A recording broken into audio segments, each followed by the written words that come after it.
Look at the screen. I am going to show you a simple math problem. 17 multiplied by 24. Most of you immediately know it is a multiplication problem, and you probably know the answer is somewhere between 300 and 500. But to get the exact answer, 408, you had to stop, focus, and probably feel a slight physical tension in your brain. Your pupils dilated and your heart rate even increased slightly.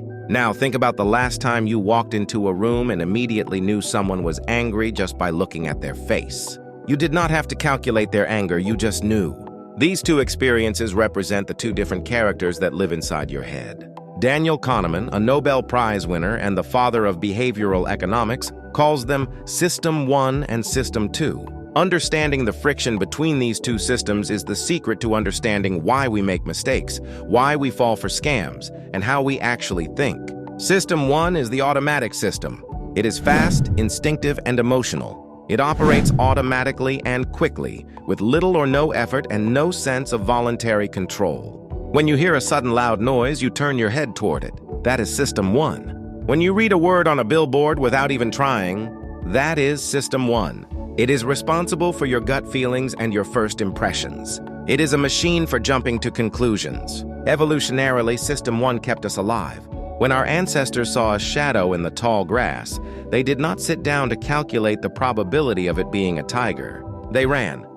System 1 is always on, scanning the world for patterns. It creates a coherent story of what is happening around you based on very little information. System 2 is the effortful system. It is slow, deliberate, and logical. This is the system you use when you are filling out a tax form, learning a new language, or trying to find a specific person in a crowded room. System 2 is capable of complex reasoning, but it has a major flaw. It is lazy.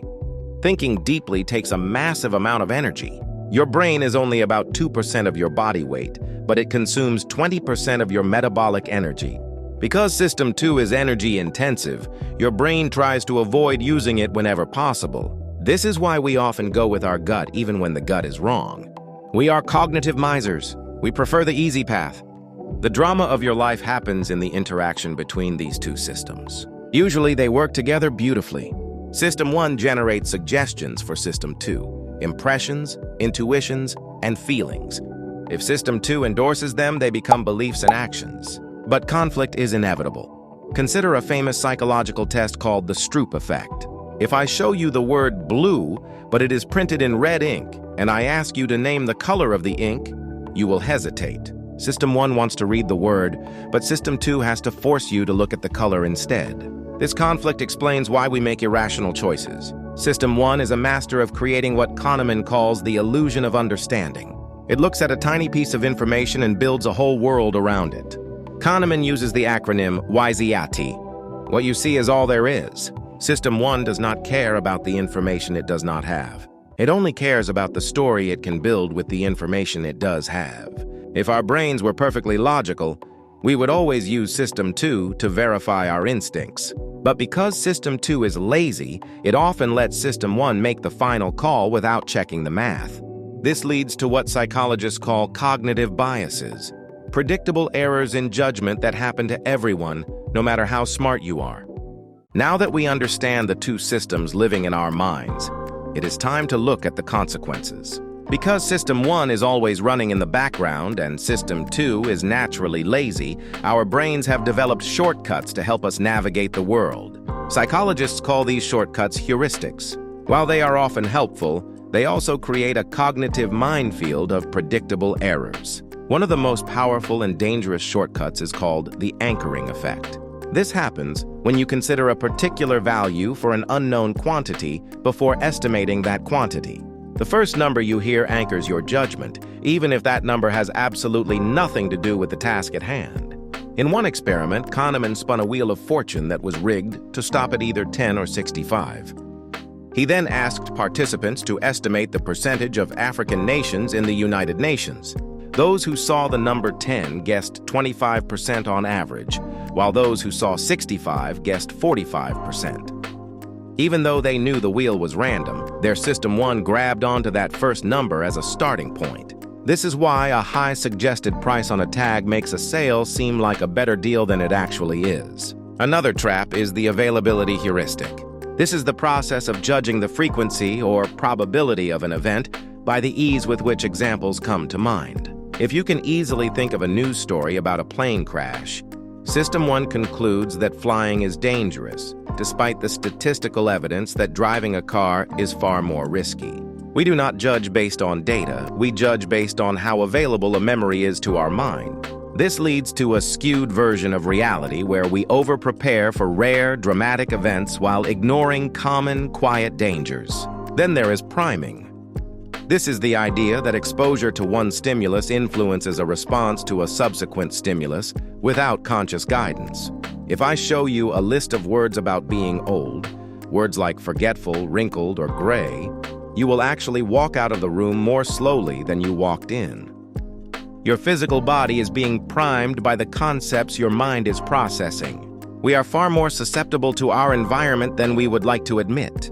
We also suffer from the law of small numbers. System 1 is not good at statistics. It loves to find patterns where none exist. If a small sample size shows a certain result, we assume that result applies to the entire population. We see a hot streak in a basketball game or a genius stock picker who has had 2 good years, and we assume it is a permanent pattern rather than simple statistical randomness.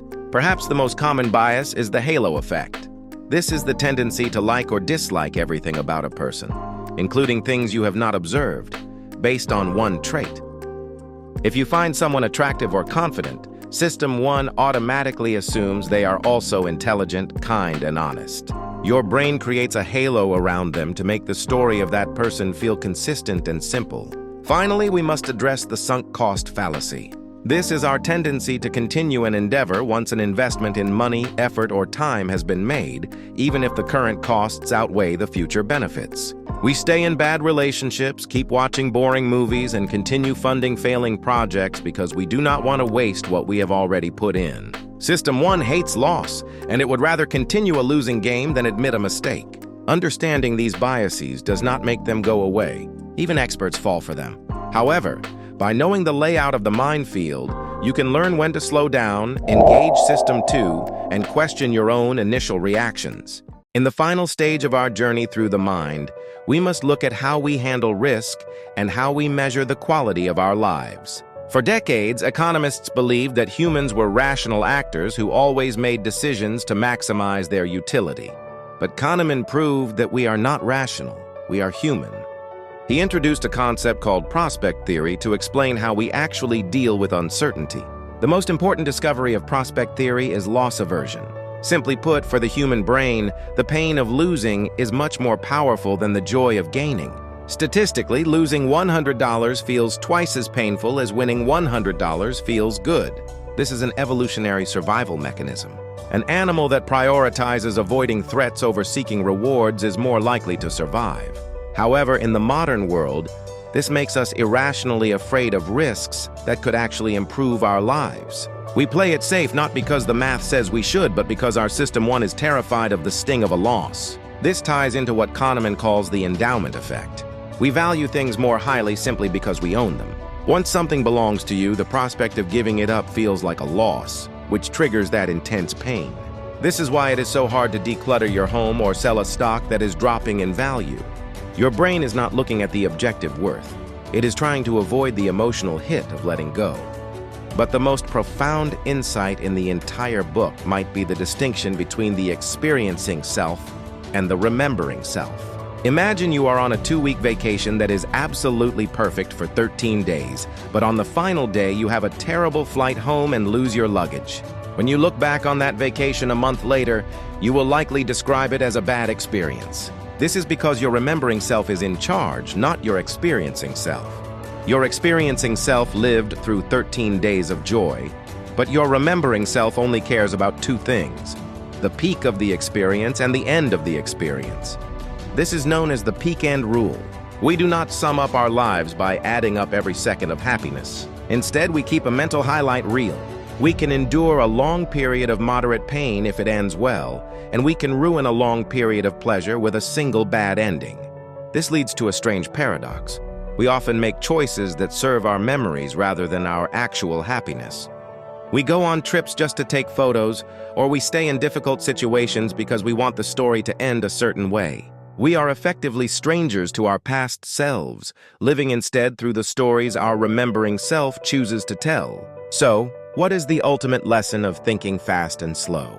It is that we are far more complex and far less logical than we think we are.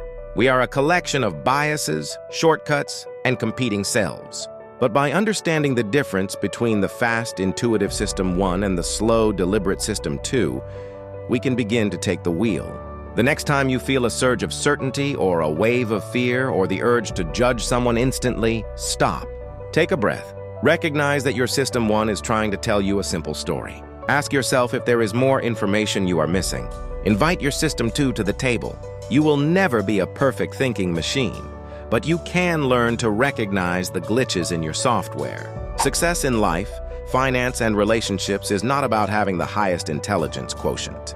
It is about having the self-awareness to know when your brain is lying to you. Thank you for watching this deep dive into the human mind. If you found these insights valuable, make sure to subscribe and hit the notification bell so you never miss a shortcut to the world's most powerful ideas.